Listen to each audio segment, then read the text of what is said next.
हम सब चाहे माने या ना माने, लेकिन ये बहुत बड़ा सच है कि चाहे हम किसी से जिंदगी भर प्यार न कर सकें, लेकिन अगर हम किसी से नफरत करते हैं तो उसे जिंदगी भर निभाते हैं।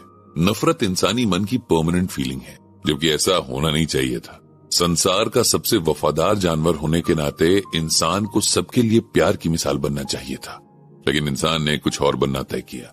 ब्रजभूषण जी और पंडित जी अपने ब्लॉग में ये सब लिख रहे थे। किसी रीडर ने क्वेश्चन किया था कि महाभारत का युद्ध क्यों हुआ और अगर भगवान श्री कृष्ण चाहते तो इस युद्ध को रोक सकते थे। इसी बात के जवाब में पंडित जी ने लाइन लिखनी शुरू की थी कि तभी बाहर से आ रहे तेज शोर की वजह से उनका ध्यान उधर चला गया। वैसे तो इस कॉलोनी के रेजिडेंट्स हर दूसरे तीसरे महीने शोर के आदी हैं, लेकिन आज हंगामा कुछ ज्यादा ही था। इसीलिए पंडित जी और सरला जी बाहर आ गए। उन्होंने देखा कि इस लाइन के लगभग सभी घरों के लोग ये शोर सुनकर बाहर आ गए थे। ये शोर भार्गव जी के घर से आ रहा था। उनकी दोनों बहुएं बहुत बुरे ढंग से लड़ रही थी। हैरत की बात यह थी कि ये दोनों आपस में सगी बहनें भी थीं। वैसे तो इनकी लड़ाइयां कॉलोनी के लोगों के लिए आम बात बन चुकी थी, लेकिन आज मामला कुछ ज्यादा आगे यानी मारपीट तक बढ़ गया था। कॉलोनी के कुछ बड़े बूढ़े आगे बढ़े और दोनों को शांत करने की कोशिश करने लगे। भार्गव जी, जिनकी ये दोनों बहुएं थीं, वे बेचारे एक कोने में अपना सर पकड़कर बैठे हुए थे। मन ही मन भगवान का शुक्रिया अदा कर रहे थे कि उनकी पत्नी विमला को ये दिन देखने के पहले ही अपने पास बुला लिया भगवान ने, वरना वो बेचारी तो जरा सी ऊंची आवाज से सहम जाया करती थी। इस हंगामे को कैसे बर्दाश्त करती। उसके दोनों बेटे अपनी पत्नियों को चुप कराने की कोशिश करते हुए थक चुके थे। बच्चे बेचारे एक कमरे में टीवी देखने के बहाने खुद को उस टॉक्सिक माहौल से बचाने की कोशिश कर रहे थे, लेकिन उनके मासूम मन तो बहुत पहले इन झगड़ों से डर चुके थे और पता नहीं उनकी पर्सनालिटीज पर इन बातों का आगे चलकर क्या असर होगा। बहुत मुश्किल से लोगों ने मिलकर उन दोनों को समझाया और शांत कराया, लेकिन तब तक अच्छा खासा तमाशा बन चुका था। सरला जी और पंडित जी अपने घर को लौटकर सरला जी पंडित जी से उन दोनों के बारे में ही बात करने लगी। सपना और अर्चना दोनों सगी बहनें थी। सपना बड़ी थी और ससुराल में बड़े भाई की वाइफ होने की वजह से अर्चना की जेठानी भी थी।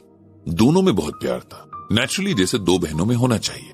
इसी प्यार की वजह से ही सपना ने अपने देवर संदीप से अपनी बहन की शादी करवाई थी, जबकि उसके ससुर भार्गव जी और हस्बैंड प्रदीप इस शादी के खिलाफ थे। वो जानते थे कि मायके की बात अलग होती, वहाँ दुनिया के बाकी झमेले नहीं होते भी हैं तो उनके पेरेंट्स आप तक आने नहीं देते, लेकिन शादी के बाद आपको बहुत सारी चीजों के साथ तालमेल बिठाना पड़ता है। रिश्ते बदल जाते हैं तो एक्सपेक्टेशंस भी बदल जाती हैं और उन पर खरे ना उतरे तो जीवन मुश्किल होता जाता है। सपना और अर्चना के केस में भी यही हुआ था। भार्गव जी की वाइफ की डेथ बहुत पहले हो चुकी थी। तब उनके दोनों बेटे प्रदीप और संदीप बहुत छोटे थे। उनके भले के लिए ही भार्गव जी ने दूसरी शादी नहीं की। प्रदीप बड़ा था और अपनी माँ से बहुत अटैच था। माँ की डेथ के बाद उसका मन पढ़ाई में नहीं लगा। किसी तरह इंटरमीडिएट तक पढ़ाई करने के बाद उसने पढ़ाई से हाथ खड़े कर दिए थे। फिर भार्गव जी ने अपने प्रोविडेंट फंड से पैसे निकालकर उसके लिए गारमेंट्स की एक शॉप डाल दी। संदीप भी अपने भाई के ही नक्शे कदम पर चल पड़ा और अब दोनों उसी दुकान पर बैठते हैं। काम ठीक चल रहा था, इसीलिए भार्गव जी को उनसे कोई शिकायत भी नहीं थी। उल्टा खुशी थी कि दोनों भाई हर वक्त साथ थे और एक दूसरे को बहुत प्यार भी करते थे। प्रदीप की शादी लायक एज हुई तो भार्गव जी ने खूब खोजबीन करके सपना को उसके लिए पसंद किया। सपना बहुत सिंपल और अच्छी लड़की थी। उसकी फैमिली भी बहुत डाउन टू अर्थ थी। शादी के बाद सपना ने बहुत अच्छे से पूरे घर की जिम्मेदारी संभाल ली थी। भार्गव जी का बहुत ख्याल रखती थी।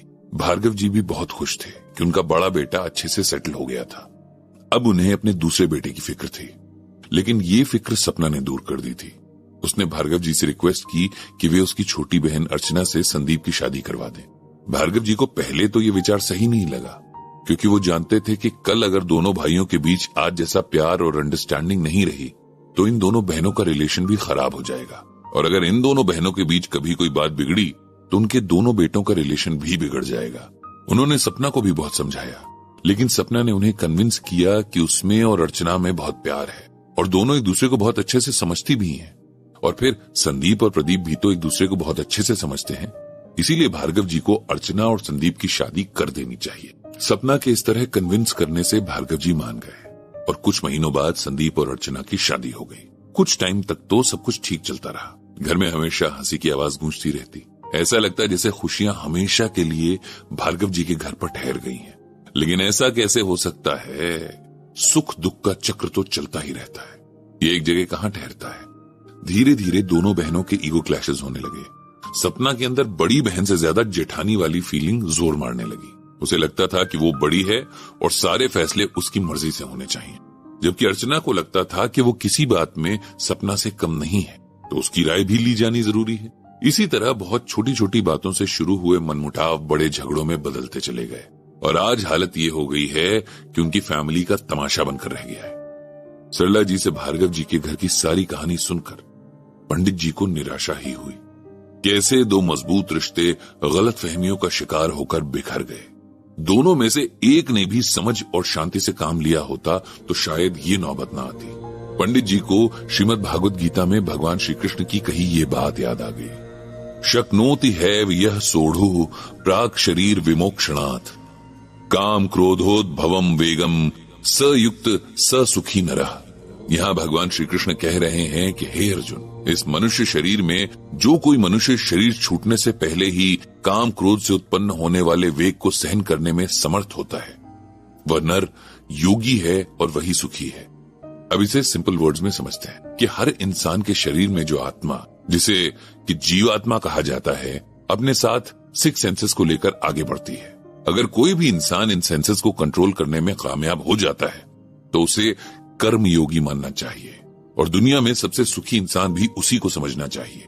इसी तरह एक जगह और भगवान ने अर्जुन से कहा है कि जो न किसी से ईर्ष्या करता है तथा न किसी से आशा करता है, वो कर्म योगी है तथा उसको सदैव सन्यासी ही जानना चाहिए। ऐसा इसलिए है क्योंकि राग द्वेष रहित व्यक्ति सुखी रहते हुए संसार बंधन से मुक्त हो जाता है।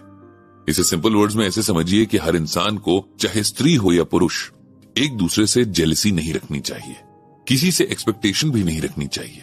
ऐसा इंसान दुनिया के झमेलों के बीच भी सन्यासी की तरह ही रहता है, सदा सुखी रहता है और अंत में मुक्त हो जाता है। दुनिया के हर झगड़े की जड़, चाहे वो परिवार के अंदर हो या बाहर, यही सब चीजें हैं जिन्हें ये बात समझ में आ जाती है उनके रिश्ते और वो खुद बचे रहते हैं, और जिन्हें समझ नहीं आती है उनके आसपास सब बिगड़ जाता है। जेलसी और ईगो ने ही सपना और अर्चना के इतने प्यारे रिश्ते को खराब कर दिया और उनके साथ साथ उनके पूरे परिवार की शांति भी खराब करके रख दी। पंडित जी सरला जी से बोले कि इसीलिए तो गीता ज्ञान सबके लिए जरूरी है। उन्होंने भगवान श्री कृष्ण से सपना और अर्चना को सद्बुद्धि देने की प्रार्थना की।